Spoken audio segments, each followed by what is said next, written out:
Can you lose friends with just one podcast? Probably. Let's find out. Hi, I'm Nick. This is 10 Minutes with Nick. And today we're talking all things Super Bowl 2025. Now, first things first. I'm going to get this out of the way. If you were an Eagles fan, it was a great game.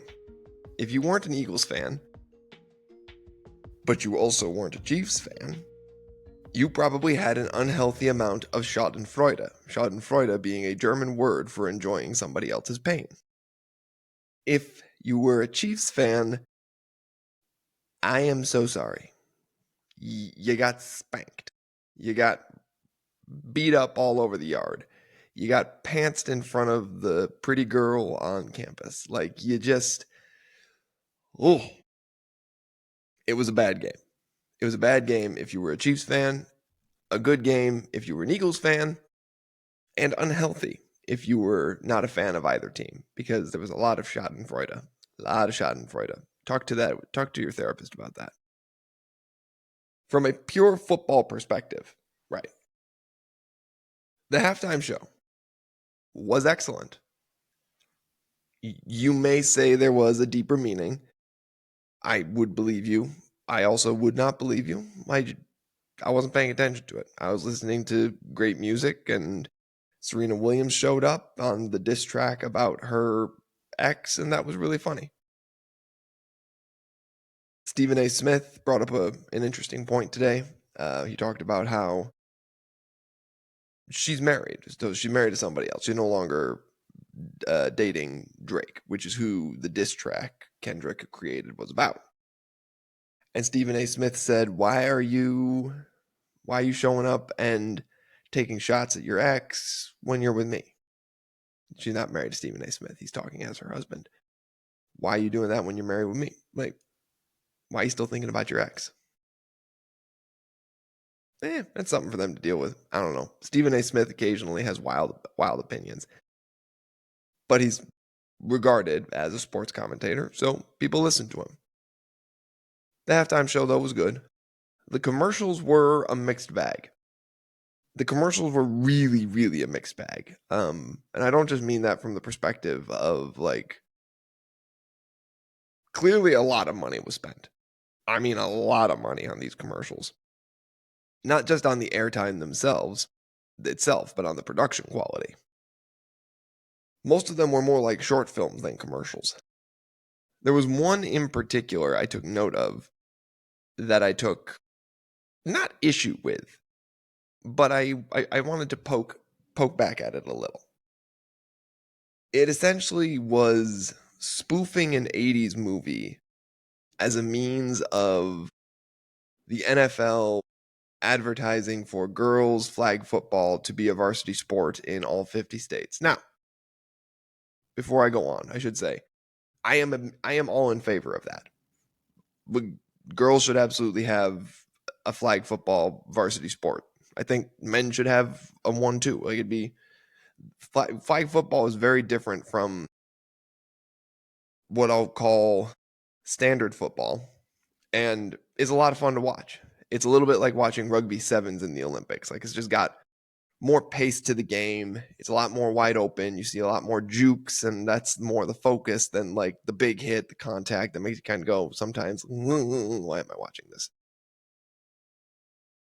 And plus, you don't have to watch guys like Tua get 17 concussions and then insist they're fine while you're pretty sure their brain is a bowl full of jelly. I agree. Girls varsity football, if somebody put it to a vote and asked me what my vote was, I would say for sure, definitely, where do I sign? I guess my bigger problem with the commercial was the weirdness of making it seem as though boys were standing in the way of this movement. The irony of that being that the commercial was sponsored, of course, by the NFL, the most male-centric organization in perhaps the world, but at least the United States. And the idea that somehow that boys are standing in the way of girls' progress, I think misses the point. Number one, it creates an unnecessary, and this relates back to our current theme of dating, so hang on to it. It misses the point that men and women aren't enemies. We're not on separate sides of the battlefield. We shouldn't be, at least. Did you know, pick which hand you want to be? It's this one has a friendship bracelet on it, so this one can be the women's side, and this one has a fitness tracker, so this one can be the men's side, or we can switch them, whichever makes you happy. But men and women aren't on opposite sides of the issue. A lot of men play flag football, and it's a lot of fun. They enjoy it a lot. And you can have even co-ed teams, particularly as you get older. And it's a lot of fun because flag football eliminates a lot of the, shall we say, inherent advantages men have in football, which would include breaking most women in half when they tackle. Ladies, I'm sorry. Most 18-year-old women against an 18-year-old boy, 18-year-old girl, 18-year-old boy, 90% of the time that situation does not come out well. But flag football focuses on different things. It focuses on different skill sets, which allows for more parity when it comes to the sport.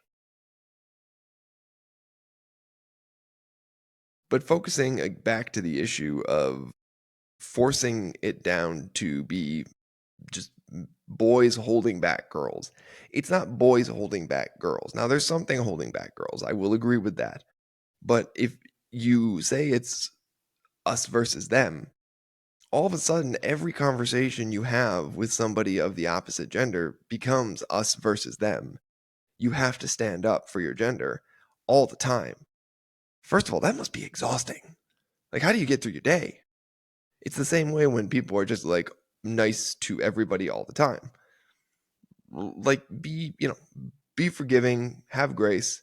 But if somebody punches you in the mouth, you don't have to be nice to them. At the very least, you can be a little bit rude.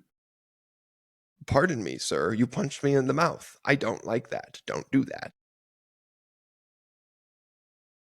But if you're always at war with individuals, you miss the forest for the tree. It isn't an individual who is pushing against you. It's this weird institutional thing. So how do you fight it? Well, first things first. You stop advertising in these weird ways that play on the basic us versus them notion. It's like the Nike commercial they also had, where it was WNBA players, gymnasts, stuff like that, where it was saying, the phrase was, you can't win, you can't win, you can't win, so just do it. Very clever play on the normal Nike, the normal Nike phrase, just do it, sure. But they're in, like, the WNBA, nobody's saying they can't win. This year, they did quite well as a league compared to years past because they actually played an entertaining brand of basketball. And they've done it in the past too, perhaps with less notice than they deserve. But this year, they had a marketing scheme and they played it up and it worked. Like this year, it happened to work because they fought through the institutional breakthrough of getting market share. It's not easy. No. But you're definitely missing the point when you boil it down to, men are holding down women. It's not men holding down women. And if you do that, it turns into this exhausting conversation where you're going around in circles and all of a sudden nobody knows up from down because we're blaming every individual and blaming no individuals. I would just caution against buying into us versus them narratives of any variety, in general, but especially when it comes to men versus women. And if a petition crosses your desk of making varsity flag football a thing in all 50 states, don't even think about it, sign it, because that's a good thing for everybody involved. And it's a lot of fun. It's a lot of fun to watch. Girls varsity flag football, you're watching peak athletes juke, break ankles. It's amazing to watch. You're watching breakaway speed. It's great. I advise sign the petition if you get the chance. And if you don't get the chance, well, at least just don't buy into the narrative that somewhere an 80s high school villain is holding you back. The 80s high school villain is not holding you back. Find the do the work and find the actual enemy. That's my point. That's all I got. Super Bowl 2025. The Chiefs did not three-peat. We celebrate. We also celebrate that Josh Allen is MVP. 10 Minutes with Nick's challenge will continue this week. We are fighting through some copyright issues with YouTube to allow me to actually play the music. I'm listening to all the songs that you submit. Continue to submit them because I want to hear them and I want to listen. I want to judge you on your taste in music. I've already judged Justin. He submitted Mad City. He is correct. It does have an iconic opening. However, it violates one of the key rules. Conversely, someone submitted Gimme Shelter, the Rolling Stones. Another iconic opening. However, in the first 10 seconds, it is a bit of a slow burn. Not really going to make the list. Great song, not going to make the list. Mad City, great song, not going to make the list. This is what I'm going to do. And I'm going to take an episode and I'm going to judge you. Anyways, those are my thoughts. They're not worth a dime. Hopefully they're worth a penny. I'm Nick. This is 10 Minutes with Nick. Have a great day.